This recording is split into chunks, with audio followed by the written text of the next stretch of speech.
America का सनसनीखेज खुलासा। यूरोपीय संघ ने भी किया खुलासा।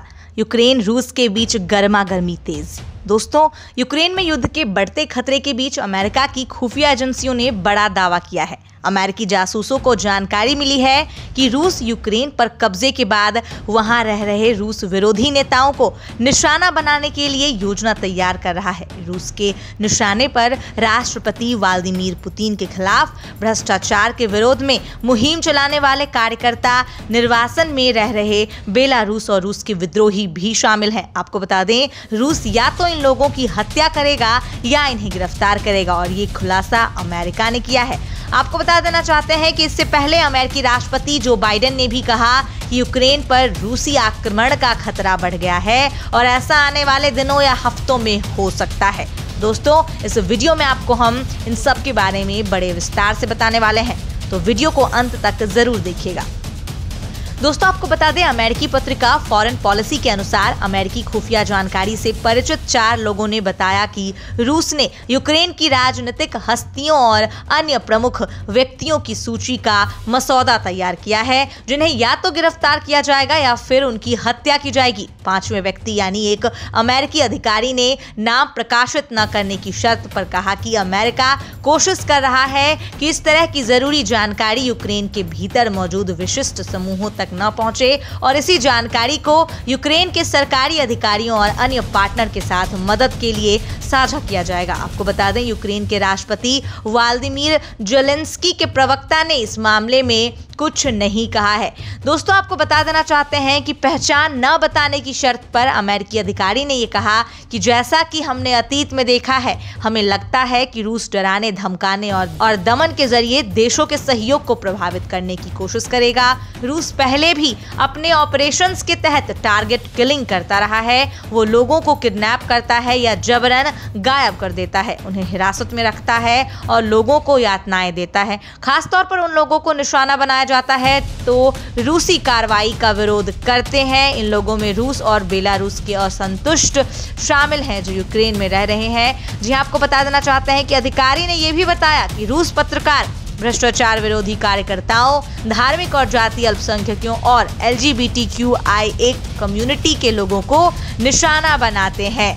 जी हाँ, आपको हम बता देना चाहते हैं कि अमेरिका ने इस लिस्ट को लेकर हैरानी जताई है, क्योंकि इसमें उन सभी लोगों को शामिल किया गया है जो रूसी एजेंडा का विरोध करते हैं। जी हाँ, आपको बता दें, फाइव आइज इंटेलिजेंस पार्टनर्स ने रूसी खुफिया एजेंसियों जैसे FSB और GRU को भी ट्रैक किया है। एक अधिकारी ने कहा कि रूस और बेलारूस ने सरकार से असंतुष्ट रहने वाले लोगों पर सवाल पर साल 2020 में बड़े स्तर पर कार्रवाई की थी, जिसके चलते ये लोग भागकर अपनी जान बचाने के लिए यूक्रेन आ गए। यूक्रेनी नागरिकों के विपरीत इन लोगों को यूरोप के अन्य देशों की यात्रा करने के लिए वीजा की आवश्यकता होती है। बता दें, रूस ने यूक्रेन से लगी सीमाओं पर 1 लाख से अधिक सैनिकों को तैनात कर दिया है। अमेरिका सहित दूसरे पश्चिमी देशों का कहना यह है कि रूस कभी भी यूक्रेन पर हमला कर सकता है। जी हाँ, ये तो हुई पूरी कहानी कि यूक्रेन और रूस के बीच की कैसी गतिविधियां चल रही थी। आइए आपको और जरा गहराई में लेके चलते हैं। दोस्तों, यूरोपीय संघ की प्रमुख उर्सुला वॉन डेर लेयन ने शनिवार को ये कहा कि रूस अगर यूक्रेन पर हमला करता है तो पश्चिमी प्रतिबंधों के तहत मॉस्को के पास केवल सीमित वित्तीय बाजारों और अत्याधुनिक प्रौद्योगिकी सामान तक पहुंच होगी। यूक्रेन पर रूस का हमला करने की आशंका बढ़ने के बीच EU के कार्यकारी आयोग की प्रमुख लेयन की यह टिप्पणी आई है। एक दिन पहले अमेरिका के राष्ट्रपति जो बाइडेन ने कहा था कि वह आश्वस्त हैं कि रूस के राष्ट्रपति व्लादिमीर पुतिन ने यूक्रेन पर हमला करने का निर्णय लिया है। जी हाँ, आपको बता दें, लेयन ने शनिवार को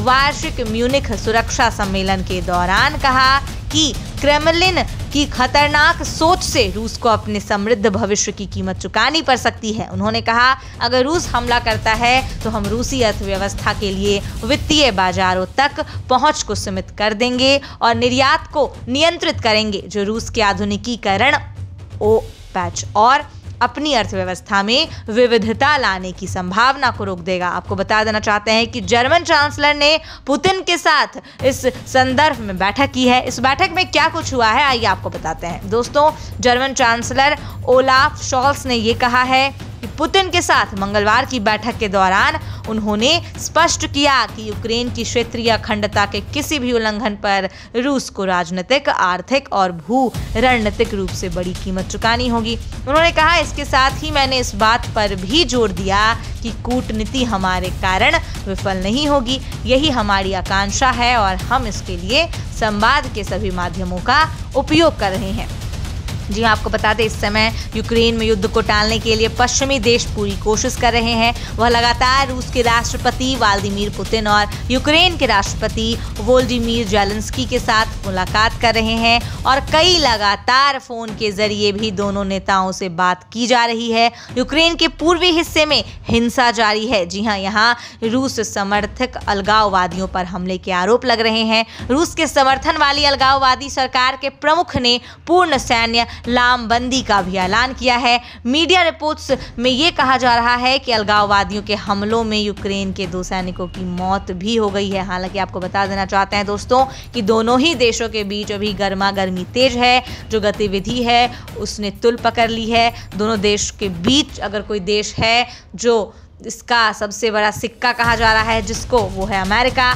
अब देखने वाली बात ये होगी कि ये जो यूक्रेन और रूस के बीच चल रहा है, इसका रिजल्ट क्या आता है, ये कब तक चलता है, किस समय में इसकी जो है पैच कितने समय तक इसे और देखा जा सकता है, ये तो समय ही बताएगा। लेकिन आपको हम बता देना चाहते हैं कि इन सब में आप अगर कुछ शक या शंके की बात है तो वो ये है कि क्या इससे तीसरे विश्व युद्ध की बिगुल बज चुकी है। जी हाँ, हम आपसे भी ये सवाल करना चाहते हैं। आप हमें कमेंट बॉक्स में बताइए कि क्या आपको लगता है कि इस तरह की जो 2 देशों के बीच की जो अभी गतिविधि बनी हुई है, जिसमें 3, 4, 5 देश तो और आ चुके हैं, क्या आपको लग रहा है कि इससे तीसरे विश्व युद्ध की ओर जो है वो दुनिया अग्रसर हो रही है? आप इस बारे में क्या प्रतिक्रिया रखते हैं, हमें ज़रूर बताइएगा। साथ ही अगर आपको ये वीडियो पसंद आई तो लाइक करिएगा और अगर आपने हमारे चैनल को अब तक सब्सक्राइब नहीं किया है तो वो भी कर दीजिएगा। आज के लिए इतना ही, मिलते हैं आपसे अगली वीडियो में कुछ ऐसी ही खबर के साथ।